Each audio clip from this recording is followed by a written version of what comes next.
Today we're talking about what you should never do with your luxury bags if you don't want them to lose value. So stay tuned.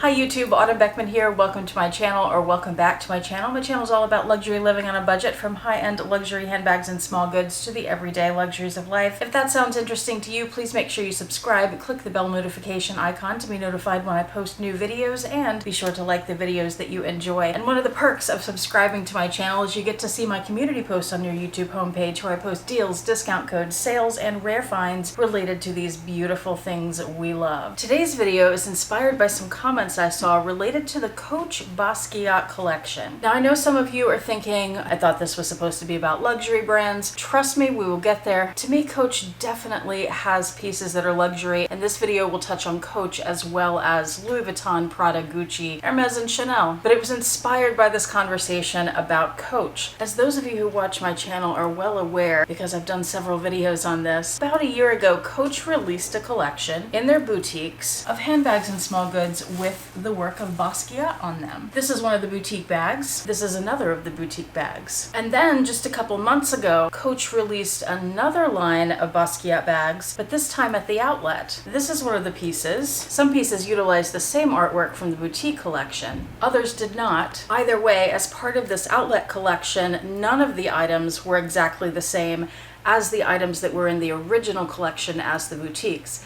However, I started seeing comments in some of the Facebook groups about this outlet collection, and people were complaining that it was devaluing the pieces that they had purchased in the boutique collection. I've also heard that argument used against dupes and fakes, and even against some repurposed items. Repurposed being, for example, someone buys an old damaged Louis Vuitton canvas bag and they cut up the canvas and use the usable pieces to make new things like bookmarks or keychains or jewelry. And this is a very interesting topic, and of course I had to weigh in, and I definitely want you guys to weigh in, so watch the video and comment below with your opinions, because I know we do not always agree. So here's where I am. Here's my official analysis of the situation. It has been my observation, looking at comments in these Facebook groups, that there are, in general and for the purposes of this conversation, two types of people who buy handbags. Luxury handbags or luxury type handbags, like this Coach boutique collection would be. The first kind is people who buy the items because they love them, they want to have them in their collection, and they will get enjoyment out of owning them, whether or not they use them. The second type is the person who purchases these items with a very strong sense of how it could resell in the future. Is it going to lose value, hold value, or gain value? And these people generally seem to want the items, like all of us would, to gain value. Now, some of these people may purchase specifically to buy items and resell. There's been a ton of that going on. I think we're all aware of this. And it's really frustrating when you're one of the people who wants to buy the item because you love it, and you go in and it's sold out already. Let me know, by the way, if you would like a video in the future from me about some tips and tricks to get some of those items before they sell out. So some people may be buying with resale, immediate resale in mind, or even a few months down the road. Others are people who buy because they like the item, but like me, think, well, that may be something that I want to use for now and sell in the future, or it may be something where someday if I need money, I want to be able to resell these and get my money back or make a little money. In both of those two senses, you think of these bags in some way as investment pieces because you're hoping you can get money out of them in the end. In a lot of these comments about outlet pieces devaluing the boutique pieces, and this applies to Coach and luxury brands, I always hear this thread within these conversations where one part of how they define devaluing the boutique pieces is that now more people have them and they're not as exclusive anymore. And to those people, I say I have a bit of a problem with you, because that argument in particular, and if you feel that way, please explain to me how I'm wrong in the comment section,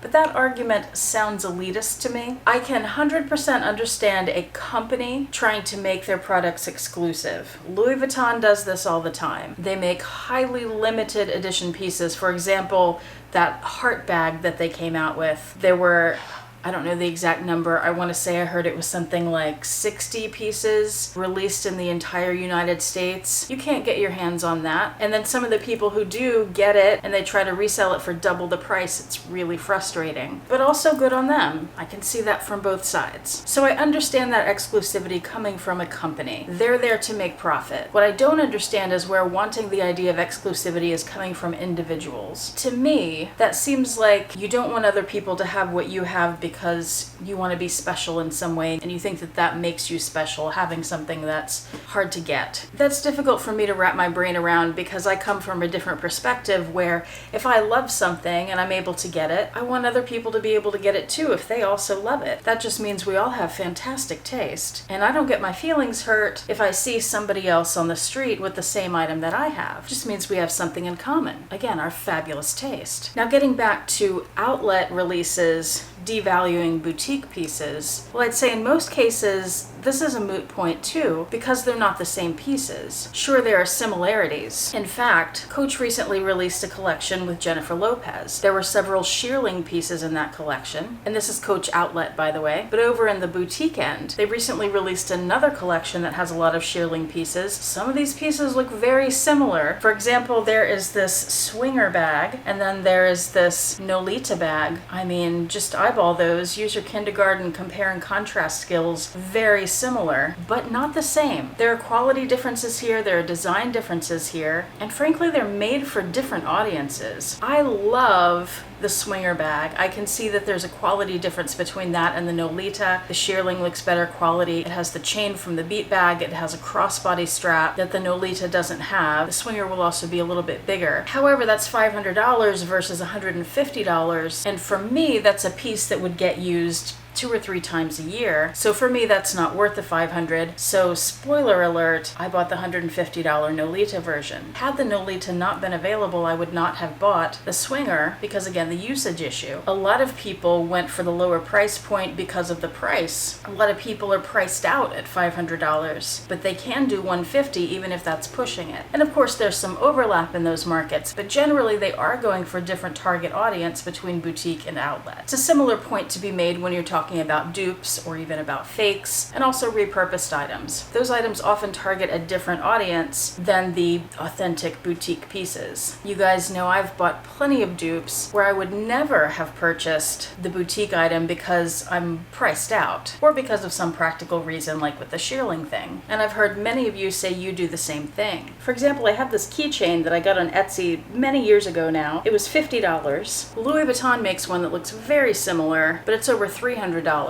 I would never buy the Louis Vuitton one because this is a piece, as you can see by the metal piece here, that gets a lot of use and it's going to get scratched and tarnished, and the gold finish on Louis Vuitton's metal is known to wear off. So I'm not about to pay those kind of prices for a piece that will get so much wear. This makes me very happy. Spending $300 on it would not. So by my count, the outlet pieces that are different from the boutique items, the dupes, again even fakes, repurposed items, they don't devalue your boutique pieces. But I'll tell you what does. It's when Coach, Gucci, Prada, Chanel, even Hermes put their boutique items on sale or in outlets, which is also on sale. Coach, for example, in the original Basquiat collection, one of the most popular items were the Rogues. They released 3 about 30 centimeter Rogues and a few larger ones, but the smaller ones were more popular. People ate them up, and then months and months later, very briefly, but this still happened, the Rogues appeared on the Coach outlet. I screenshotted this, and you can see at the outlet they were going for just under $240, and it says the retail price, what people paid at the boutique, was just under $800. That's a 70% discount. This, my friends, is what devalues your bags. Prior to these bags going up on the outlet, they had been reselling on eBay, Poshmark, Mercari, those places, for prices closer to retail.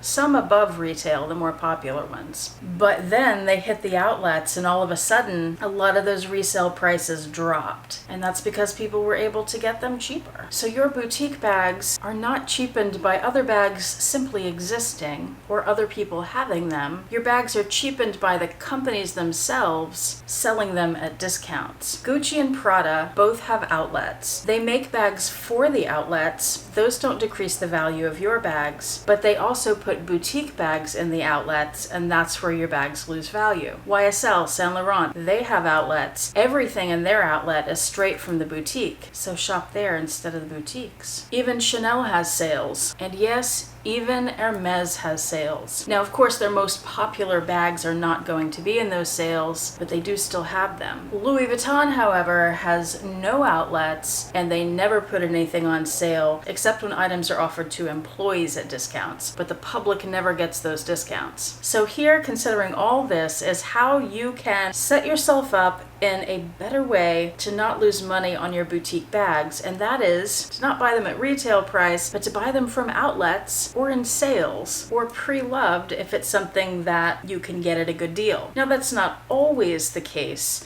Sometimes buying retail is the best option. With some limited edition pieces or some very popular pieces that are hard to find, you can get a better price buying brand new at retail than you can pre-loved, because those items will never go on sale and they're popular or they're rare and desirable, so the price goes up. I'm going to show you a few examples from my own collection. The mini Pochette, purchased brand new, $315. Due to it never going on sale and due to the most recent price increase, it is now $540. The Louis Vuitton Pochette accessoire, I purchased both of these pre-loved for about $600, which at the time was about $100 over retail. And now with the recent price increase, these are $1,050. My limited edition Louis Vuitton Pochette accessoire, this is the Steven Sprouse graffiti in the green. I purchased this pre-loved, $300 something for it. Now when I see them on the pre-loved market, people ask between about $1,200 and $2,000 for this. Chanel SLGs. Bought this one brand new, retail for about $450, and I bought this one for about $600, which is about $100 over retail. This one has held its value pretty well. This one I could probably sell and make a few $100s off of, except I don't want to sell it. My Chanel Reissue 227 in bronze. The most I've ever paid for a handbag, very difficult to swallow, $3,500. However, the current retail price of the reissue in this size is $9,200. Now, I will say that does not mean I can turn around and sell this for that price, but I am pointing out that I found a great deal. It took a long time to find it because these do tend to be quite expensive on the retail market, and to find one in the condition I want. I have a whole video where I talk about all this. I can link below if you're interested. I will also say the bronze color would be more difficult to sell because not as many people are interested in that as they would be in some other colors that are more desirable.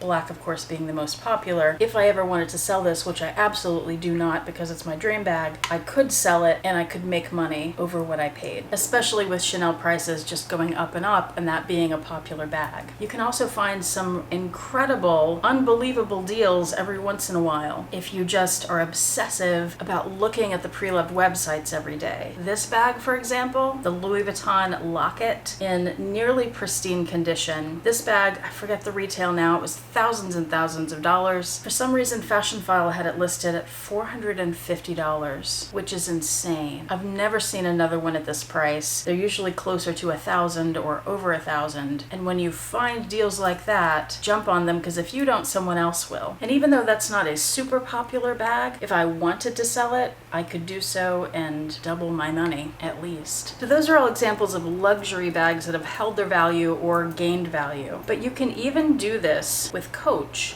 if you know what you're looking for. And of course, I want to say too, not everything, just because it's a luxury brand, not every piece from a luxury brand is going to hold or gain its value. You do have to educate yourself. That's part of what I try to help you do on this channel, so keep watching. You have to educate yourself to know which pieces are likely to do well for you. Let me know if you'd like more videos on that. But I was saying it doesn't just apply to luxury brands, it can also apply to brands like Coach. For example, I got this bag charm as part of the boutique Basquiat collection. I was familiar enough with Coach coach at the time to be pretty certain that this piece would sell out quickly, which it did, and that you'd start seeing it on the resale market for double the price, which you did. So I snatched it up at retail, and you can certainly do the same with some of their bags and other goods. You just have to know what to look for. Well, I hope that was helpful. Let me know what you thought in the comments section below. Thank you so much for joining me. Hope to see you back here next time. Hope you're doing well and your loved ones are doing well, and I hope you have a fantastic day.